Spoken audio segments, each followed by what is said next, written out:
asalaamaaleykum samay mbokk asalaamaaleykum samay am di jàmm asalaamaaleykum képp ku ma xàmmee Elhadji Ndiaye ñoo gën may wax Ousmane Amadou Ndiaye waaw sama vidéo bii nag li ko sabab mooy bon depuis barki démb dafa am ay mal intentionné yoo xam ne ñu ngi nekk ci réseaux sociaux yi bon xaw ma nag comment ils ont fait xam naa sama numéro sûrement ci sama Facebook lañ ko jëlee bi ñu récupéré sama numéro am na nu ñu def ba fexe ba am sama contact yëpp bi ñu amee sama contact yi nag ñoom am na nu ñuy def parce que nii sa brigade de recherche laa jógee doon leen expliqué ci cas bi ñoom ci seen bopp sax xamal nañ ma si lu bari bon ñoom nii la ñuy def dañuy jël sa numéro de téléphone bu ñu ko amee numéro bi nga xam ne moom ngay connecté woo aujourd'hui parce que man sama numéro bi si laa nekk si lay connecté woo WhatsApp si lay connecté woo Facebook si lay connecté wu lépp quoi sama numéro moo nekk foofu yëpp léegi numéro bi moom mi nga xam ne si ngay connecté wu les 48 heures yi nga mujjee connecté wu ñoom bu ñu amee sa numéro les 48 heures yi nga mujjee connecté wu da leen di permettre sa téléphone bi boo ko tegee par exemple sa néeg sa biir néeg boo ko tegee écoutez-moi bien sa biir néeg boo ko tegee téléphone bi yow 500 mètres lu wër fu téléphone bi nekk 500 mètres bépp mouvement boo def ñoom mun nañu am vidéo bi. Ce qui veut dire que bon bu fekkee nga ngay simmeeku ngay sangu et tout 500 mètres boobu fu téléphone bi nekk ñoom dañuy am vidéo bi donc loolu plateforme bu bees la boo xamante ni ñu ngi koy utiliser temps yi man j'ai suivi la chose moo tax may def vidéo bi bon nii la demee quoi bon man dama wàcc liggéey dugg sama néeg bi simmeeku pour sangu bi bon instant bi may simmeeku ñoom am nañ sama vidéo instant bi may sangu jéeg yëpp am nañ sama vidéo donc du coup après dama toog 2 minutes après am ku ma woo envoyé ma vidéo ne ma gis nga vidéo bi ma tiit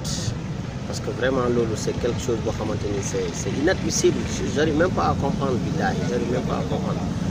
bon ci loolu numéro bi lay woo Québec la nekk Québec Montréal bon bi ma woowee dañoo jël sama mouvement yi ma doon def par exemple sama génn bi ma génn dem di sangu ji bi may simeeku waaj a sangu yooyu ñu monté ko ak ay yeneen anam yoo xamante ni vraiment dafa indécent waaw dafa indécent bon je vais aller droit au but quoi pour que ñeneen ñi mën a comprendre bon dañoo jël vidéo bi monté ko comme quoi que ne man damay masturbé wu ci biir néeg bi dafa am keneen ku ma doon communiquer beneen tubaab bu ma doon communiquer et tout xam nga di ko won sama yaram ko di masturbé wu di wane sama yaram di simmi sama yére lépp montage boo xamante ni man mënu ma comprendre vraiment mënu ma comprendre nii brigade de recherche laa jógee nii jox naa leen numéro bi après ñoom il m'a expliqué sax des choses yoo xamante ni sax ñoom gars yi ñu ngi koy def yoo xamante ni askan bi jotaguñ ci xamaguñ ko donc méfiez-vous vraiment man mun naa ne sax nit jaratul ngay connecté wu quoi parce que bu fekkee sa téléphone 48 heures yi nga mujjee connecté wu boo ko jëlee wàcc liggéey sonn bàyyi ko sa néeg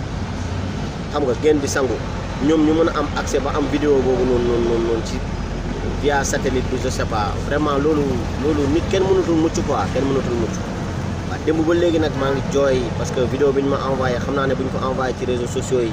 voilà quoi bon peut-être ñu ma xam dëgg xam man maay kan bon dinañ xam ne lii du sama jëf mais ñu ko xamul tey vraiment dina doy waar quoi pour nga teggi tuuma voilà quoi bon man nag defuma vidéo bi aussi pour teggi tuuma mais damay def vidéo bi pour sensibiliser ñeneen ñi nga xamante ni ñu ngi ci réseaux sociaux yi que ça soit WhatsApp Viber Imo bon Facebook Messenger et tout